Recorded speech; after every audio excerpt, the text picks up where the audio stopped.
I think we're in that transition from macro crypto spring into macro crypto summer. The transition here is usually when the forces are still disinflationary and growth is slow to picking up. That is like macro utopia. That tends to push the central banks and the governments to adding liquidity. So the crypto summer starts around now.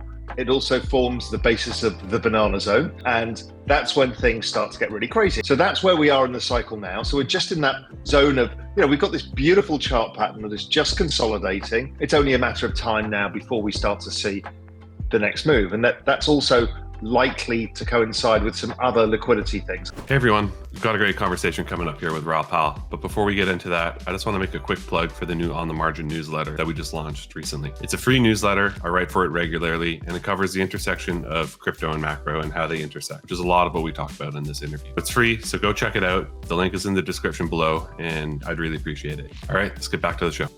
Hey everyone, this episode is brought to you by Mantra, the security-first, compliance-focused L1, which is onboarding the next wave of financial institutions. You're going to be hearing all about them later in the show, but for now, Mantra, thanks for making this episode possible. Welcome back to another episode of On the Margin, and joining us today is Raoul Pal, founder and CEO of Real Vision, and the Banana Zone master. How's it going, Raoul? Great to have you here. It's good to be here. Thanks. I can't believe I now own the Banana Zone. I know. And I love that you're just leaning into it and rolling with it, because it's just, when those things start going, you just got to go with it. I've collected in my Twitter bookmarked all the banana memes that people have sent me. So I just fucking hope it works. Likewise. Well, I have a feeling that it will, but we'll dig into that some more. But yeah, it sounds like you've managed to avoid the hurricane that's about to hit you, and you're in Miami now, right? Yeah, I'm in Miami. This is recorded on Tuesday, so on Wednesday or Thursday it'll hit. We don't know if it's going to hit the island or not, but it's never know. I had to leave the dog behind with the housekeeper, and some friends are staying in the house. Just category 5, you don't know. I mean, that's total devastation.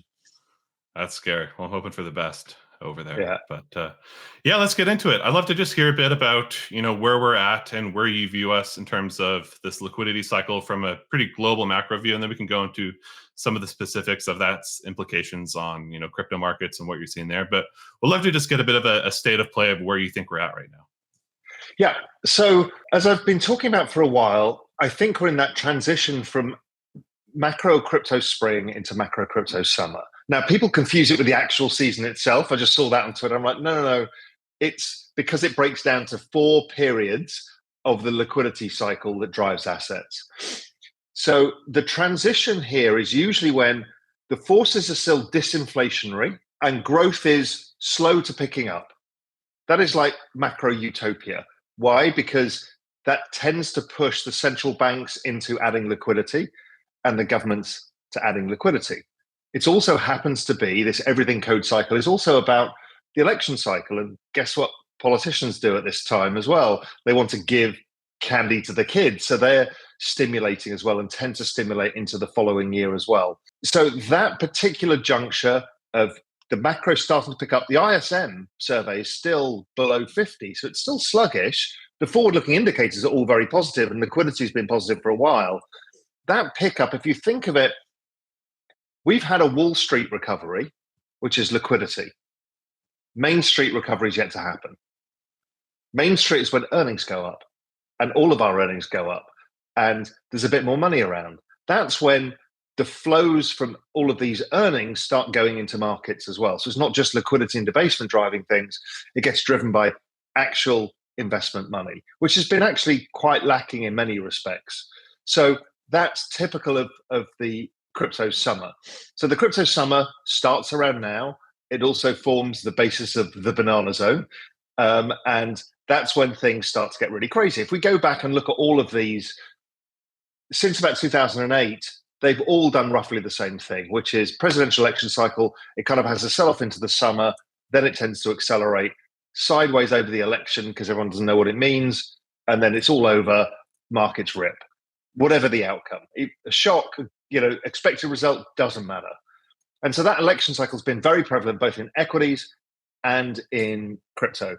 So that's where we are in the cycle now. So we're just in that zone of, we've got this beautiful chart pattern that is just consolidating. The stuff that has less network traction or network adoption has fallen significantly, but we're starting to see the recovery. So I think it's only a matter of time now before we start to see the next move. And that's also likely to coincide with some other liquidity things. I think the Japanese have to intervene with the blessing of the Fed, because that's going to help the Chinese, the Japanese, everybody's business cycle. That has to come because the US dollar is far too strong for this point in the cycle. The other thing that needs to happen alongside that is the Fed absolutely have to cut. And I saw you talking on Twitter today. Look, inflation, the true inflation numbers at 1.82. Core CPI is now headed lower sharply, but rates are at 5.5. It makes no sense considering the lag that it has. If not, they're going to undershoot inflation, which I don't think they mind, because you can refi debt at lower levels because they put everything at the short end right now. Janet Yellen's been issuing short end debt. So the lower she gets rates down, the more she can get back into the 4-year cycle. One thing that I wanted to ask you about is I know a lot of the work that you do is looking at how ISMs lead other liquidity indicators that you look at. And one thing I'm trying to figure out is if ISMs are going to accelerate, to me, that feels like something that would be at, say, not at a time in the monetary cycle where they would be easing, because the economy would be accelerating higher. But I know you've been talking about this idea of refinancing cycles and how it's a different game now. So you're saying that you see easing at the same time that we see this acceleration in the economy, right? How do you square those two? The Fed only operate on two things: unemployment and inflation. Both of those lag the business cycle itself. So unemployment, owner equivalent rents, part of CPI, which is the large part of it, all of that stuff lags by 15 to 18 months. So even where the ISM today is bottoming, that means that doesn't bottom until next year sometime, which is why the Fed are always cutting into the second year, because they're following the lagging indicators, the things that drive down CPI, which is why they're always late tightening. Unemployment, well, you're at the point in the cycle where unemployment ticks up. I don't expect a big tick up, but 4.5 through to maybe upside of 5% unemployment. Well, if you think of how lagging unemployment is, it's about 12 months lagged. So again, that keeps the Fed cutting, even though the business cycle is going to start gaining strength. So you'll have a weird world, and it happens at every single cycle, where the ISM's at 55 and the Fed is still cutting like crazy. And everyone's like, what the hell is going on? Yeah. It's because they just follow those two indicators and they're both lagging. Mm-hmm. And we live, in Global Macro Investor, Julian Patel and myself, we live in the future by 9 months because we use financial conditions, and financial conditions lead the ISM, and it's been screaming higher for a while. It sounds like both of us agree that for the most part, they should be cutting right now. Do you think there's a risk of them doing this classic thing where they, end up misstepping right at the turn and end up cutting too late? Or do you think they're still on track to be on time here? I think they could have gone earlier, because a lot of this was baked in the cake a while ago. If you look at the forward-looking indicators, they've all been disinflating for ages. Don't assume central banks are stupid. That's a lesson I've learned. Assume that they know what they've got to do. If the game is, we need to roll $10 trillion of debt this year, and the Europeans have to, and the Chinese have to, and the Japanese have to, and everybody else, the best single thing would be to lock that in for another 4 years at the lowest possible rates. So it's kind of like, maybe there is a game here, which is to undershoot. I've observed that they're all in cahoots with each other, all of the central banks, plus all of the governments. So there's no independence of central banks. They're all working together. You can see how Janet Yellen and Jay Powell operating the TGA, the reverse repo, they're completely working together. Same in Japan, same in China, same in Europe. Everybody's doing the same thing. Mm-hmm. So I kind of think if they're doing it late, they're doing it on purpose because they're not stupid. They can see the same models. What? My work is better than all of the people at the Fed? No, they're choosing to do it for a reason. Yeah, I think that's a super important lesson to have. The big question is, I agree that, these central banks are all talking to each other all the time. But as you mentioned earlier in your conversation, they're talking about what's been going on with the yen. And something I try to figure out is what matters more, domestic interests or international interests? Because as you mentioned, we've seen the yen jump over 161. The best way to solve that issue right now is for the Fed to ease, but we're seeing them be a bit slower on there. So I'm curious what you think about how much they, when the rubber meets the road, which side do they care about most, the global interest or the domestic? I think they're all the same thing. I noticed that Yellen went to China twice. Right. Well, what's she doing in China? It's something to do with their debt refinancing cycle because they need dollars because their entire property sector is a dollar borrower. Right. So they've got a dollar shortage. There's a global dollar shortage going on. It started Silicon Valley Bank, all of that rolls into Credit Suisse, blows out. Credit Suisse, big part of the Eurodollar market. Then the Japanese banks, they're the epicenter of the Eurodollar market. What's happening is they're starved of dollars. So dollar yen starts falling. And then Yellen goes to China twice. So Yellen needs to orchestrate this little dance. The dance is using Japan to scare the Chinese to do something. The Chinese don't want to devalue. Janet doesn't want to lend directly to the Chinese in swap lines. So she's going to backdoor it via the Japanese banks by getting the Japanese to intervene. That's how I think it plays out. The Chinese, on the other hand, will have agreed the other thing because Janet is the world's largest junk bond saleswoman and she needs them to buy bonds. Yeah. So she's like, I will get you the liquidity. We understand the Eurodollar market is in supply shortage. We will give you the liquidity via different routes. You will add to your treasuries. We can all go away. And then we've seen the trade deals trying to happen where they're trying to say, listen, the US can't run such a big deficit. Everyone has to kind of realign here or we won't get enough growth. Everybody needs that growth. A weaker dollar is the mechanism for the world to grow. Every business cycle, up cycle, is all about a weak dollar cycle. It sloshes money into emerging markets. China desperately needs it. The US needs to export goods and have people buying them. Chinese won't buy any goods because they're in a recession, essentially. It's all of this dance at the bottom of the business cycle. Feels like it's going to get resolved. And the only way I think it gets properly resolved is the Fed needs to cut, lower the interest differential, kind of shock the market, maybe July. I think you mentioned on Twitter today. I have a tendency to think July or a strong signal it's coming. That's what I thought too. And, right now it looks like that may not be the case. I was waiting to see if Powell would hint at that today, but it didn't seem to be the case. But I do agree, yeah. And then give the Japanese unlimited amounts to intervene. Mm-hmm. And we've seen that 2 or 3 times, almost every cycle, the Japanese have had to intervene in their currency markets. And then what you see is the dollar fall sharply. That ignites world growth. Everybody's, it's a much better situation. Yeah. The US have enjoyed the strong dollar in one respect, which is lowered inflation, but it lowers exports, which is why they're running a large deficit. So I think everybody knows the game that needs to be played. And that's why Yellen was in China for no other reason. Hey everyone, this episode is brought to you by Mantra, the security-first, compliance-focused L1, which is onboarding the next wave of financial institutions into Web3. So you guys have heard me talk about Larry Fink talking about tokenization. You've seen the clips on CNBC. You know that Larry and BlackRock are very, very excited about this idea. And the reason for that is they're looking at these trillions of dollars of off-chain real-world assets. They want to digitize those and bring them on-chain, which is going to be a massive opportunity. But in order to do that, they need a compliant L1, and that's where Mantra comes in.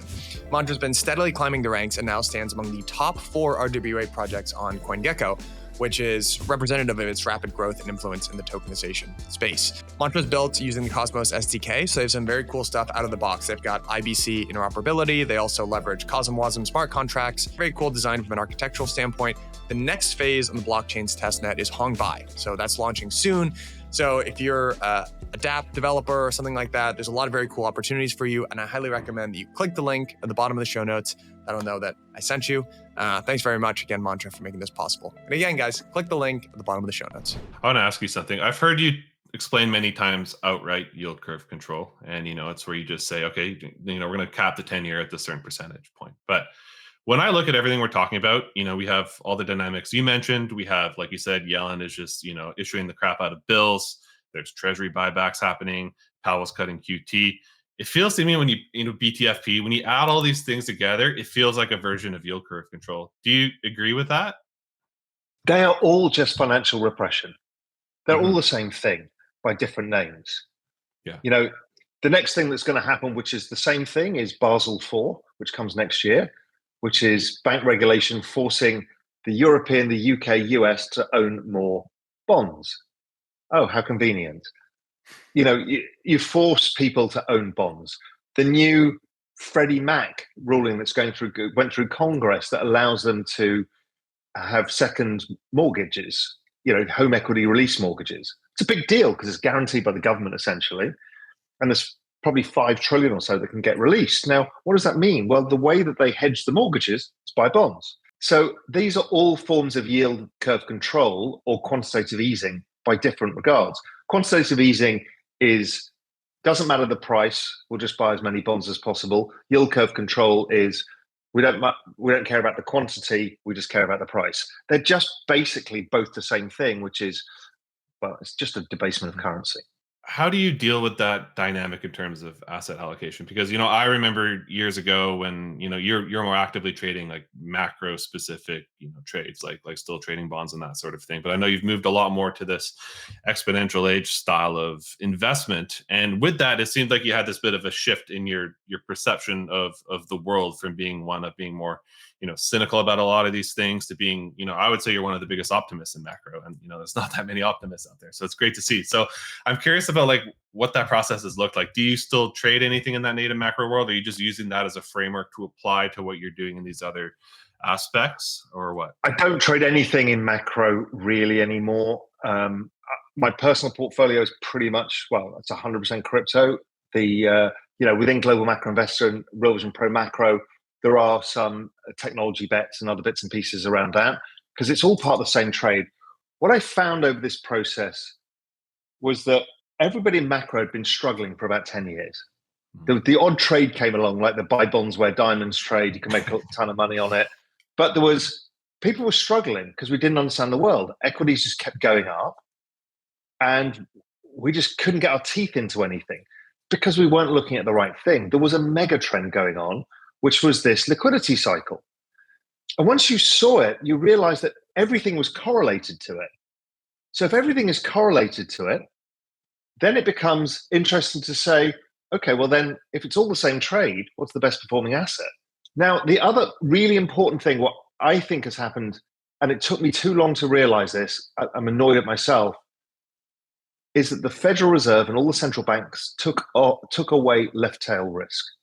Left tail risk in a global macro view really is a debt deflation, which is when the value of your collateral falls too much that you can't pay for the debts and it gets called upon.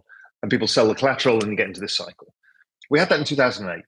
What did they do? Debase the currency. What did it do? Optically make asset prices rise, so the collateral went up. The Europeans did it even harder in 2012. So what they've said, and then we did it again in COVID. So what they've said is, you cannot have a debt deflation. We will not allow it. And we will debase the currency by 8% a year to pay for it. Think of that as a put option that you're paying on the system not blowing up, which is a very different way of looking at it, as opposed to, I can't believe they're robbing me of 8%. If you say, hey, listen, it's a mutualized cost of a put option, and we all pay 8% so the whole system doesn't blow up. Okay. So if we've taken away the left tail and everything is correlated on this debt refi cycle, and they have to debase currency over time to do it, well, this may well be the best macro risk-taking opportunity of all time. And then when you just break it all down, what I did simply was divided all of the main assets by the global liquidity, or even the Fed balance sheet, whatever measure you want to use, M2 doesn't really matter. Nothing else goes up except the NASDAQ and crypto. And the NASDAQ since 2011 has done 17% a year returns, and Bitcoin's done 150. So you're like, holy shit. Okay, it kind of makes a mockery of anything else you invest in. Everything becomes suboptimal. So then people go, yeah, but what about the risk return, the volatility? That 150% return is after 3 80% drawdowns. They're included in that number. The Sharpe ratio on Bitcoin is like ridiculous. Oh, and the longer time horizon you take it, the more ridiculous it is. It's an alien asset class. We've never had anything like this. So I got to the realization too late that there is only one trade. And people hate it. People hate the fact that there's one trade and it's a new asset class. And they want it to return to the old days. They want to trade oil and they want to trade dollar yen and they want to trade. I'm like, it's all irrelevant. If our job as investors is to maximize our profits or protect our wealth, Okay, wealth preservation may be marginally different, but if we're profit maximizers, then you owe it to yourself, because if not, every other trade is suboptimal, because there's no benefits of diversification. Zero.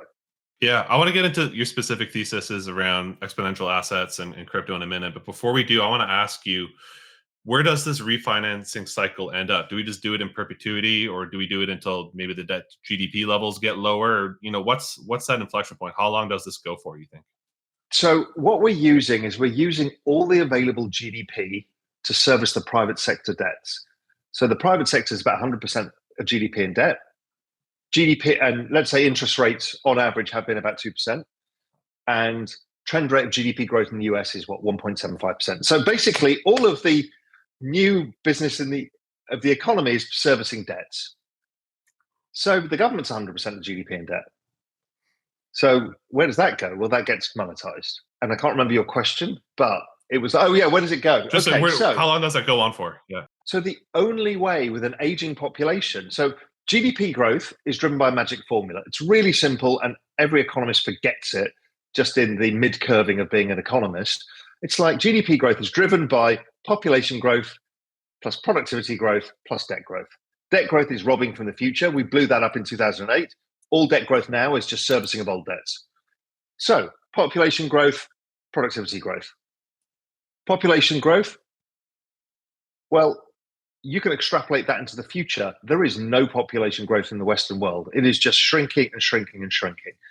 We've got a demographic time bomb that we know. Okay, so how do we get GDP when it gets worse and worse and worse every year? Productivity has been terrible too. Why? Because old people aren't very productive. No shit. It's not difficult to figure this out.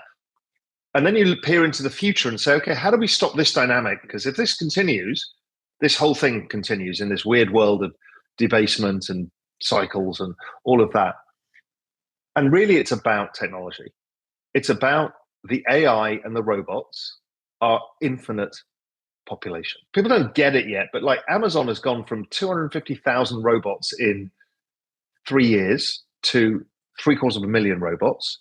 Soon it'll be got past the workforce of Amazon itself in human terms, and these things are 3 to 10 times more productive. So we are replacing an aging human workforce with infinite AI and robots.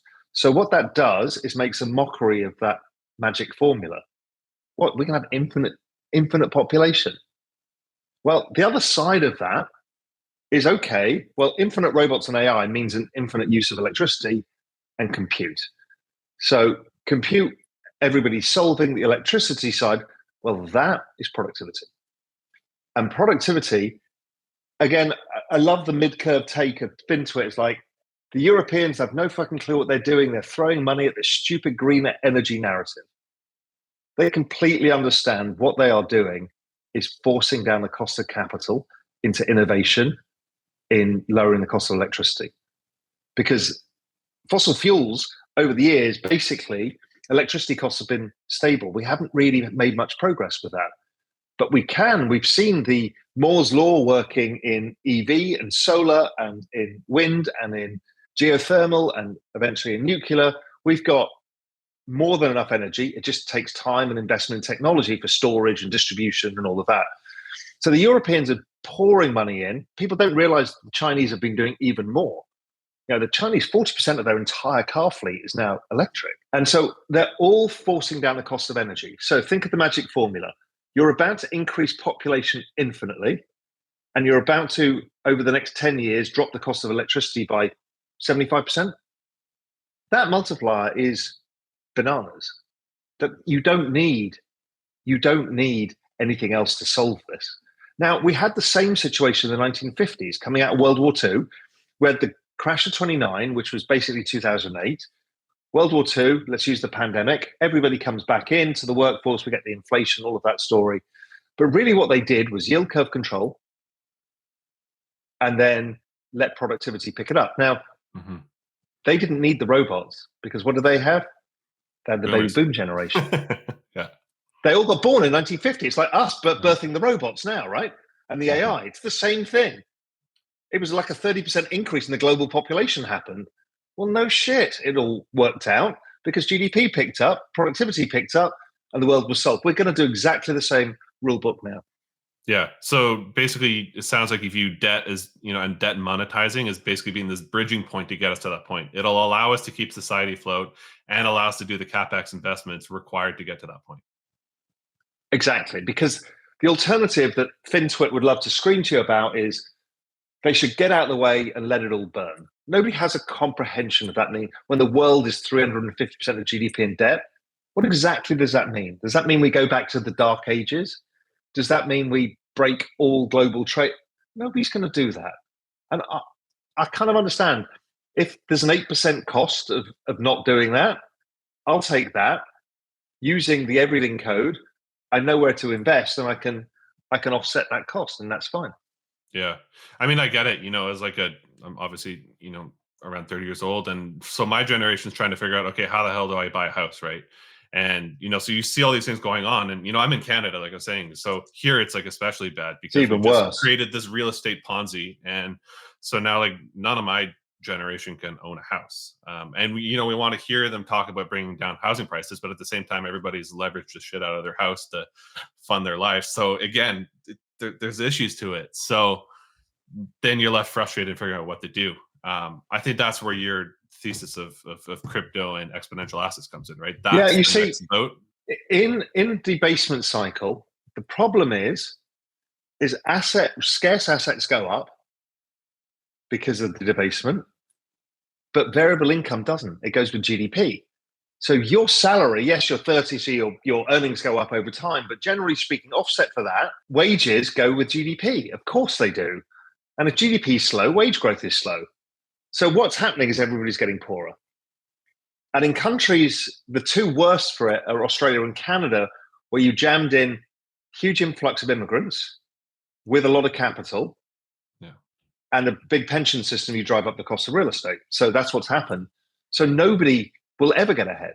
This is exactly the same mechanism that people don't understand, which is price earnings ratios keep going up. It was like, it's all overvalued, it's a bubble. No, that's variable, and that goes with GDP, and that's fixed because P is driven by debasement. So they're going to keep going up. It's a perfect trend. Hello, listeners of On the Margin. I've got good news for those of you who are in the crypto scene. Blockworks is bringing back Permissionless. We're going to be doing Permissionless 3, and this year we are heading west. So we're moving that out to Salt Lake City. That's going to be October 9th through 11th this year. We've got a phenomenal lineup of speakers for you. So we've got Balaji headlining. We've got Sriram, Munib, Matt Hogan of Bitwise, Jan Van Eck. This one's going to be a blast, guys. And I saw many of you out in London for DAS this year, and I hope to see you out in Salt Lake for Permissionless. And because y'all are such faithful listeners, if you use code MARGIN10, you're going to get 10% off your tickets. Appreciate you all. Hope to see you out there. That sets you up nicely for, again, your thesis of crypto. Where do you stand on that these days? And I'd love for you to separate your views on what do you think is a really good risk reward trade, and what do you think, maybe philosophically on some of these assets itself? Because, I know you went through your journey originally through Bitcoin, and then, Ethereum, deep in the Solana ecosystem now, and there's a lot of opportunities there. I'm going to put it differently in a way that I've started to try and communicate with people to understand this. And this is very pertinent to you. If we're trying to take the 30-year-old as the demographic, the 30s to 35, and it's global, right? So what we've got here is a global utility, which is blockchain, much like the internet was. Now, unlike any of these global utility networks, trains, road systems, all of this, you couldn't invest in them. But because this is tokenized, you've got a behavioral incentive system to grow the network, which is the more people come onto the network, the more the number go up, the more people come on the network. And therefore, the more capital in the network, the more applications get built, the more the network gets used, right? It's fucking genius. And we've never seen anything like this, where we're all part of it. So here we've got this asset class, which is a globally homogenous asset, which doesn't exist. Gold is the only one. But gold, if you go to a village in India, the bid-offer spread is 50%. Here we've got tradable on a mobile phone in India, the Philippines, Fiji, New York, Vancouver, the Cayman Islands, the same thing. And it happens to be the infrastructure layer to the internet for the system, for value and storage. And it's that distributed database, which is a public service utility good. Okay, brilliant. It's a $2.5 trillion market cap today. If we just extrapolate out the trend rate of growth, it gets to $100 trillion by about 2032. Okay, so this is the biggest wealth generating opportunity in all human history. So you've got this in front of you, which is this whole how to unfuck my future. Part of it is this. The other thing is don't fuck this up. Never get thrown off this horse, because this is the one. This is the big one. This is the greatest macro gift of all time to get everybody out of this shit that they're in. So it's there in front of you. So then people are like, yeah, but what do I invest in? I'm like, okay, listen, detune all the noise. There's a bunch of decentralized businesses that sell block space. And they all have different types of block space. One's going, hey, mine's the most secure and the oldest. Somebody else is like, well, mine's the internet computer. And somebody's like, mine's the internet computer, but faster. They're just selling block space. So there's a bunch of companies selling block space or applications on top of that block space. That's all the space is. It's just a technology and it's an adoption. So our job within this is now not get philosophical and tribal about where do I invest in that technology and screw it up.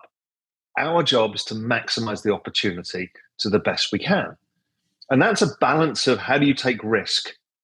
Because a lot of people go, max 10 risk. Like, no.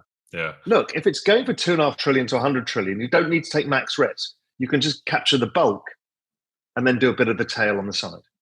Yeah. And I think that's something that a lot of people miss. And I know that, some people give you a lot of shit sometimes for just not understanding time horizons and position sizing.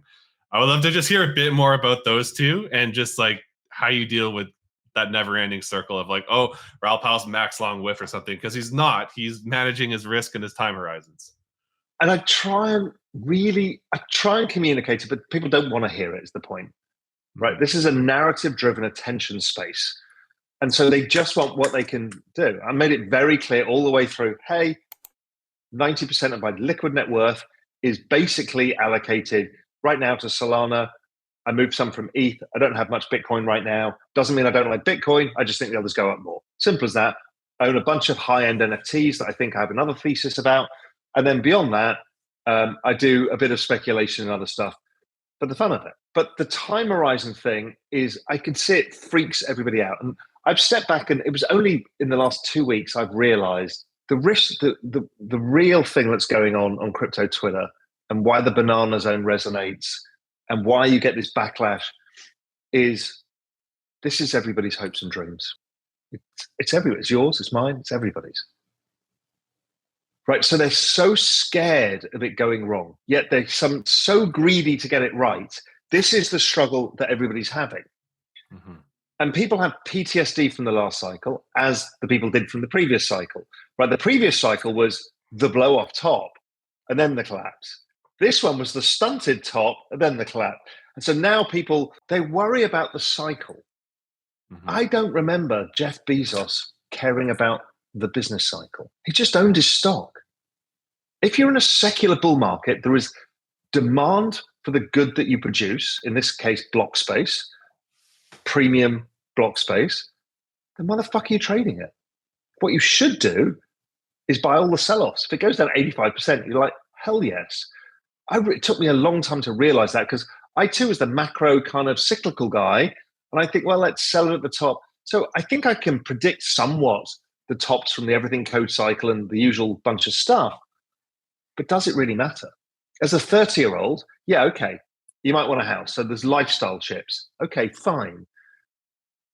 But I tell you, if you've made a ton of money and you take it off at the high and you nail it, you will not put the same amount back in at the low down 85%. When everybody's calling you a criminal, they're going to shoot everybody involved in crypto. There's going to be the gulags for crypto investors. You're like, I'm not doing it. And you will end up screwing the whole thing up. The other one I was talking to Chris Boniski about is people are really getting concerned about, where does the top come? Is it early? Is it normal? Is it, every time it's always been December, but for some reason everyone's freaked out it's going to be a different time now. Okay, fine. And that's because of PTSD. But it's not that. I don't know. We don't know. None of us know. Is it going to be a bubble top? Is it going to be, it doesn't matter. What is the one that scares me is what happens if the correction in 2026, because we don't have 22, we don't have beating out of massive inflation and the pandemic stuff. Imagine if we just only went down 40% in Bitcoin and 20% in NASDAQ. This is kind of my favorite probability. Sure, there's a whole bunch of alts that are going to go down 99%. I'm just talking about Bitcoin. Everybody's going to miss the trade because they're waiting for the down 70. Yeah. Do you think ETFs play a big part in that suppression of vol, or at least like providing a floor to it? Yeah, I think so. I think younger people in the US can use their 401ks and dollar cost average on a 2 weekly basis, and they do that a lot. So I think that helps. It's not fully in swing yet.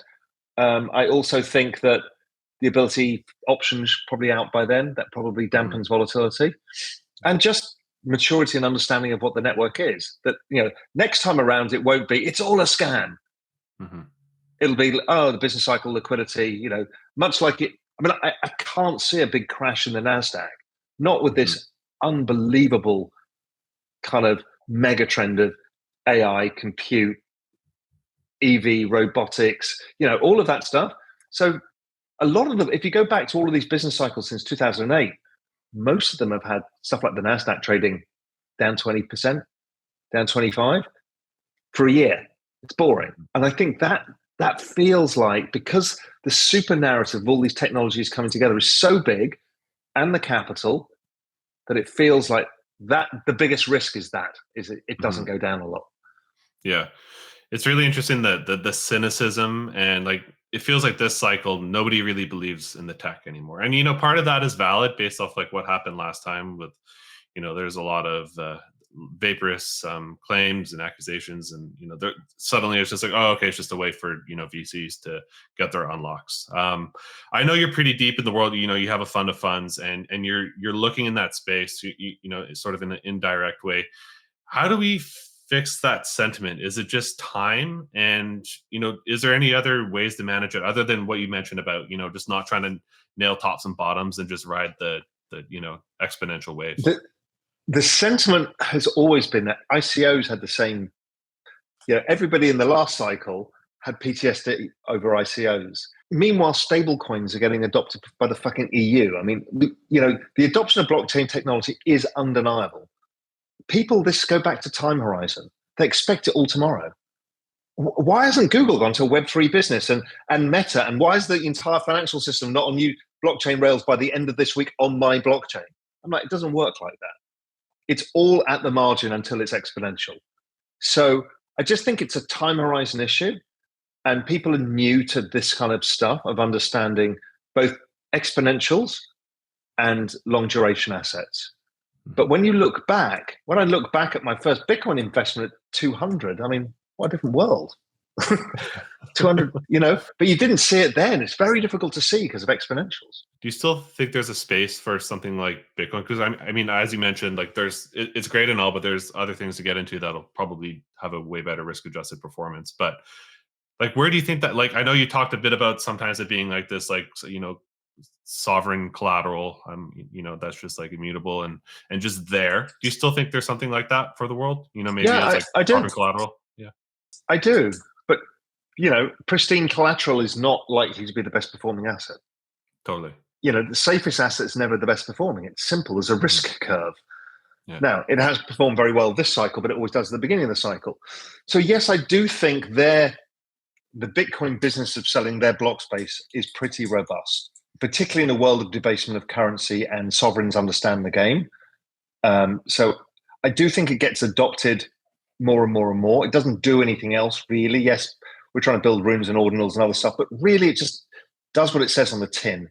And that works really well. It's an anti-debasement machine that has adoption effects. So I do think that Bitcoin holds its narrative, but over time its dominance falls. Just as the space gets bigger. It's July 2nd. We've mentioned this whole banana zone, I think, a couple times. I would love for you to just explain that for those that may not know what we're talking about, and then how that relates to where you think we are right now in terms of price, cycle, etc. So Julian Battelle and myself kind of used the term actually for last quarter last year. We said, hey, listen, liquidity is picking up. The pre-election cycle, it usually goes bananas. And then so we called it Banana Zone. It was the front cover of Global Macro Investor was Banana Zone. And then we started realizing, you know what, the macro summer and macro fall or autumn, that's the massive banana zone. And then you see that beautiful chart of Bitcoin every cycle and it goes vertical. And you're like, well, it just looks like a banana. And the banana zone says everything. It goes bananas. It looks like a banana. It's funny because it's kind of phallic. It's memeable. And so, but as I said, that is the banana is the big yellow candle of our hopes and dreams is all carried into that. And that's the liquidity cycle, the everything code cycle. If you want to use the Bitcoin halving cycle, which I don't really do, but it's all the same thing. It's all there. And this is the point. And it's all held in that yellow fruit. Which is destined to go higher. Yeah, it makes sense. Do you view that same banana zone for, I know we've been talking a lot about crypto, but you're also looking at those exponential assets, which is basically know, how AI and all that stuff intertwines. I think that's been a really interesting framework when you look at what's been going on with the NASDAQ and market breadth is people have just been pulling their hair apart trying to figure out, oh my God, why is implied correlations are, at the lowest ever. Market breadth is at the lowest ever. It's all NVIDIA. But I would love to hear you explain how that actually ties in a lot to what you've been talking about and whether you think that banana zone applies to it as well. It's all so fucking mid-curve. I mean, I've explained there are two assets in a secular bull market, technology and crypto. Arguably crypto's technology, but that's it. So number go up the most. We've gained through the fastest period of change in technology in all human history. We've just brought into the world infinite human intelligence to the power of whatever. We don't even know to the power of what? The power of 10, the power of 100? We've just replaced humans by robotics. We've got cars that drive themselves. We're able to edit the human gene. We've got just La La Land stuff going on, the book of sci-fi novels. And these are companies with products. We're not even talking about them anymore. These are actually happening. And people want to invest in old stuff because, hey, it's cheap here. You're like, what are you missing? Do you really think anybody cares about your gold mine? Really, when you've got what's going on? Now, that doesn't mean all these stocks go up forever. It doesn't mean they don't go into bubble cycles. It's none of that. But it's like, if you are to choose an asset in a highly correlated world, choose the best performing asset. Let's say you don't trade crypto. You're doing yourself a disservice if you don't own technology. And I can hear people now going, well, he's just a bubble. It's all a bubble. You need real cash flows and real this. It's like, I think people want to believe you, but they get hung up on fractals of what happened in 2000 and that sort of thing. But I do think people want to believe you. It's just they're like, oh my God, but what if look at all these grifters or what happened to Cisco and all of that. Yeah, and look what happened to Amazon and Google and Facebook. I mean, it's all mid-curve. And I don't mean that as an insult. We've all been there. It's like once you simplify it all down, stop all of the monkey voices in your head. Filter out all of the noise from Twitter. It's like, is tomorrow more digital than today? Yes, no. If yes, continue. It's as simple as that. It's like the world is going to be more digital tomorrow. End of story. So even if you do have a bubble cycle and then a crash, what should you do? You should buy more technology. Why? Because tomorrow's more digital than today. Well, I mean, it's really, I've really got it down to the most ridiculously simple theses. And it's embarrassing. I know it's embarrassing because people are like, this guy's a moron. I'm like, I've done, honestly, 35 years of work on this. I think I'm right. But, we'll see.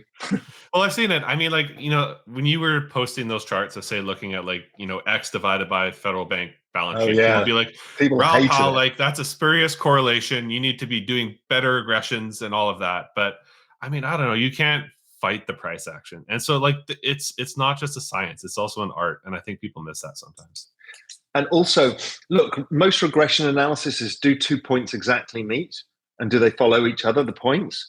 Well, if there's any lag leads, all the regression falls apart. It's like my game. I did this. I went to Oxford University and gave a lecture. I was never smart enough to go to Oxford, but they asked me to come and do a lecture at the finance club or whatever. And I turned up and my speech was everything they teach you at university about economics is bullshit. And And I just showed them, I'm like, okay, so, talk to me about your economics models. And they all have these lovely linear models. I'm like, okay, so here's the chart of GDP. What is the feature of GDP? It's like, ask a child that goes up and down. Why do none of your models have an up and down business cycle? They're like, oh.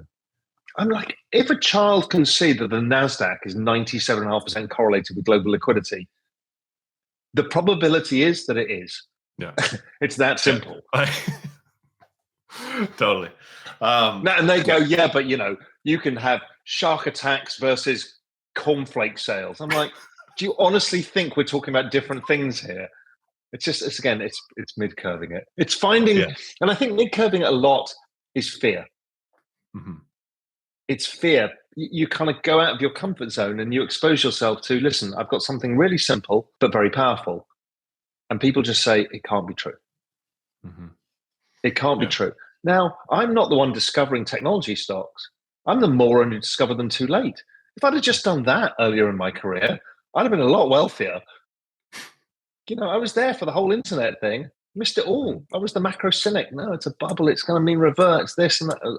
Wrong. All of it was wrong. Yeah.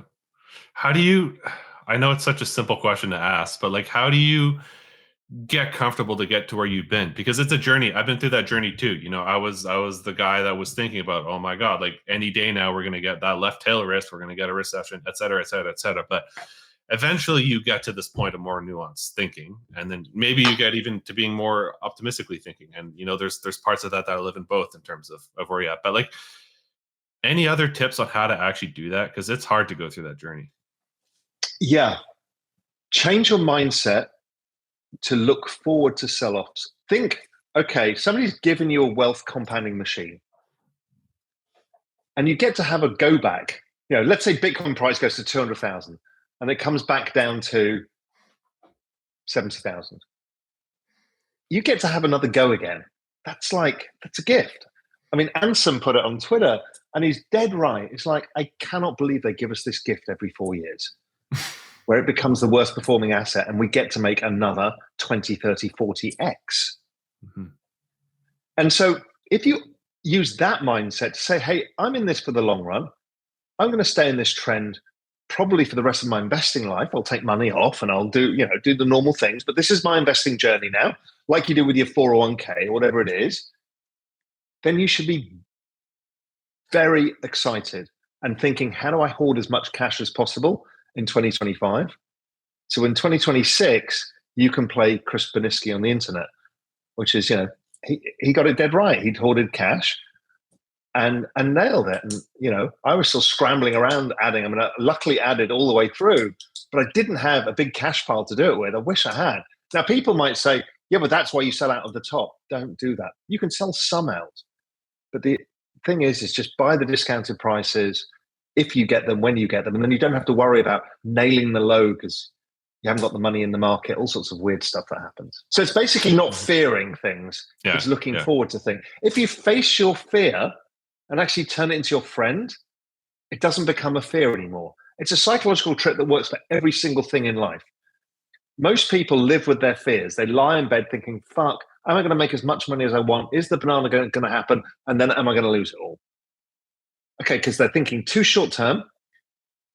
They're not thinking what it could be. They're not thinking about, okay, how do I de-risk it so I don't have to have these thoughts in the middle of the night? That monkey brain can go to sleep. And how can I get excited about the sell-off? Change that. You've changed everything. I want to ask you about how this framework gets affected by potential political uncertainty. And the reason I we could talk about what happened at the debate. We're two guys that are on the outside of the US. Well, I mean, I know you're in Miami right now, but I'm up in Canada, you're on the Cayman Islands, and you have a lot of history in Europe. So you're not Native American. But looking at what's been happening, there's a lot at stake, and that can affect a lot of potential policy, especially even around crypto right now. How do you manage what you're seeing in there? It feels to me like this whole fourth turning thing is just being accelerated right now in politics. How do you view what we're seeing right now, and how does that get applied to that framework that you have? Yeah, it's really interesting. I kind of zoom out. So anything about crypto and regulation, everything else, I just see as the fight of the generations that has to happen. And that's all part of the fourth turning. Mm-hmm. I see the inability for institutions to deal with the technology. So AI, they've got no chance of trying to regulate this thing in any meaningful way, particularly because these are all distributed systems. They're everywhere and nowhere. They have no chance. So I see that, and Neil Howe talked about a need for new institutions and infrastructure. Well, that's clear. I see the rise of populism, which is really different people blaming the others for the issue of the debt and the fact that there was too many baby boomers and they've all had kids. So there's too many people in the workforce, wages never went up, then the debasement happened, and they're just blaming each other, but they were actually the problem, which is weird, and weird to realize that. And I don't think that goes away until technology takes over. But then we've got the whole fear of technology. We think the blockchain fear has been big. I mean, Christ, what? I mean, that's about maybe a new system of money and otherwise a different use of the internet. It's hardly a big deal versus the existential crisis of humanity. But we're going to face that one too. And I think we will split into two tribes. And it's not the left and right tribe, although it is kind of partly divided on those lines. It's the accelerationists and the decelerationist. It's those who are going to merge with the technology to use it as much as possible, and those who want to stay away from it. And, there is a philosophical level, well, a realistic level. We end up becoming two different species. The biohackers and all of that going into that. And yeah, I mean, there's whatever it may be, we are merging with the machines. Look at Neuralink, pacemakers. We've had technology in our bodies for a long time, but we'll accelerate it to enhance our longevity and our abilities, our cognitive abilities, our physical abilities, our genetic abilities. And there'll be people who don't want that. So you're going to have a bunch of people who are super powerful, super smart, living forever, and a bunch of people who don't want that. Well, it's like Neanderthal man versus Homo sapiens. Those coexisted for a while until they didn't. So we've got a lot still to go in all of that. I mean, there's no period of harmony in any of this. There's never going to be. There's too much change.